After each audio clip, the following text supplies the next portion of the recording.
आज हम पढ़ेंगे श्री शिव महापुराण के रुद्र संहिता के पार्वती खंड का दूसरा भाग। बाकी सारे भाग हमारे चैनल के प्लेलिस्ट में है, आप वहां जाकर सुन सकते हैं। तो शुरू करते हैं। देवताओं का हिमालय के पास जाना और उनसे सत्कृत हो उन्हें उमाराधन की विधि बता स्वयं भी एक सुंदर स्थान में जाकर उनकी स्तुति करना।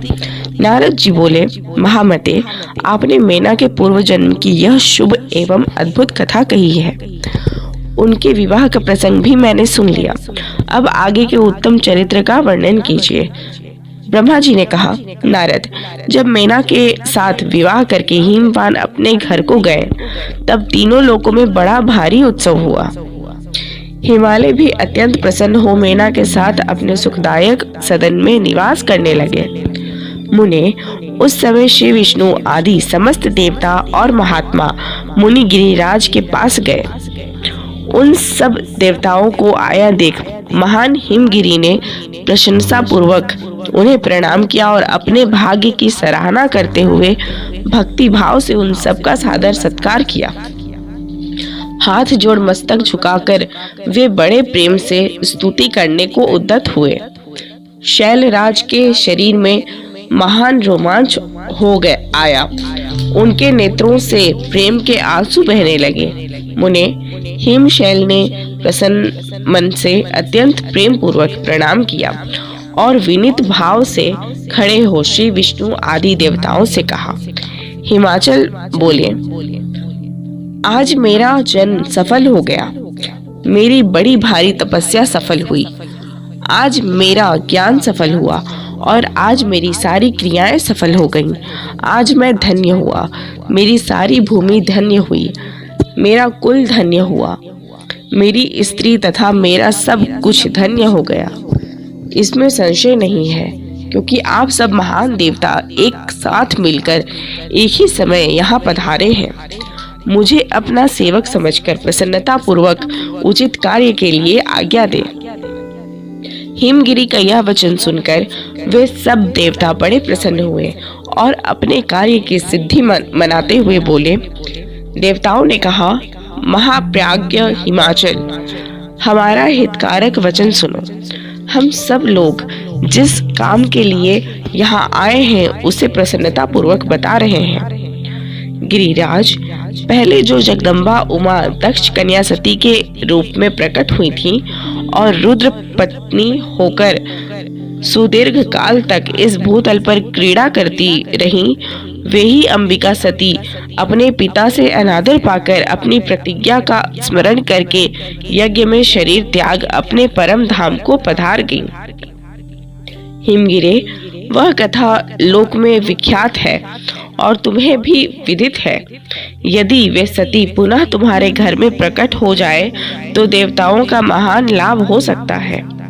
ब्रह्मा जी कहते हैं, श्री विष्णु आदि देवताओं की यह बात सुनकर गिरिराज हिमालय मन ही मन प्रसन्न हो आदर से झुक गए और बोले, प्रभो, ऐसा हो तो बड़े सौभाग्य की बात है। तदनंतर वे देवता उन्हें बड़े आदर से उमा को प्रसन्न करने की विधि बताकर स्वयं सदाशिव पत्नी उमा की शरण में गए। एक सुंदर स्थान में स्थित हो समस्त देवताओं ने जगदम्बा का स्मरण किया और बारंबार प्रणाम करके वे वहां श्रद्धा पूर्वक उनकी स्तुति करने लगे।